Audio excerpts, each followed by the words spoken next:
গত ৭ নভেম্বর থেকে নতুন করে উত্তপ্ত হয়ে উঠেছে মণিপুর। এই অবস্থায় রাজ্যের পরিস্থিতি নিয়ন্ত্রণে আনতে আরও ৯০ কোম্পানির বাহিনী মোতায়েন করতে চলেছে কেন্দ্র। এই ৯০ কোম্পানিতে রয়েছে ১০,৮০০ জন জওয়ান।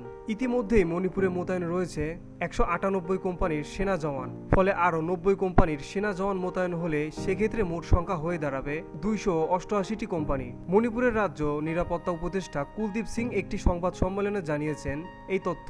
কুলদীপ সিং জানান, গত বছরের মে থেকে এখন পর্যন্ত রাজ্যে হিংসায় ২৫৮ জনের প্রাণহানি হয়েছে।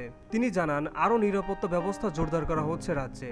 সমস্ত জেলা এবং ইম্ফল শহরে পরিস্থিতি নিয়ন্ত্রণ করার জন্য একটি নিরাপত্তা পর্যালোচনা বৈঠক করা হয়েছে বলে জানিয়েছেন কুলদীপ। তিনি বলেন, সেনাবাহিনী, পুলিশ, সিআরপিএফ, বিএসএফ, আইটিবিপি এর আধিকারিকদের সঙ্গে বৈঠক হয়েছে।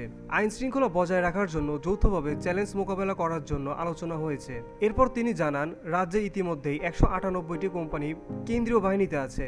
আরও ৯০ কোম্পানি মোতায়েন করছে কেন্দ্র। এর মধ্যে ৭০ কোম্পানি। উল্লেখ্য, গত ৭ নভেম্বর থেকে শুরু করে হিংসা ছড়িয়েছে মণিপুরে। বিশেষ করে জিরিবাম জেলা উত্তপ্ত হয়ে উঠেছে। প্রথমের দিকে এই জেলায় হিংসা না ছাড়ালেও ৭ নভেম্বর থেকে এই জেলায় হিংসা শুরু হতেই এখন পর্যন্ত ২০ জনের মৃত্যু হয়েছে। জানা যায়, জিরিবাম জেলায় কুকি জঙ্গিরা হামলা চালায়। তাতে নিরাপত্তা বাহিনীর সঙ্গে গুলি বিনিময়ে ১০ জঙ্গির মৃত্যু হয়েছে। পরে তারা ৬ গ্রামবাসীকে অপহরণ করে, তাদের মেরে ফেলে দেয় জঙ্গিরা। এ নিয়ে প্রতিবাদ বিক্ষোভ চলে জেলায়। জানা যায়, মেইতিদের বিক্ষোভের সময় পুলিশের গুলিতে এক যুবকের মৃত্যু হয়। পরিস্থিতি সামাল দিতে সেখানে গত ১৮ নভেম্বর ৫০ কোম্পানি সিপিএফ মোতায়েন করার সিদ্ধান্ত নেওয়া হয়েছিল। এবার সেই সংখ্যা বেড়ে হলো ৯০ কোম্পানিতে। VOD Bangla news desk.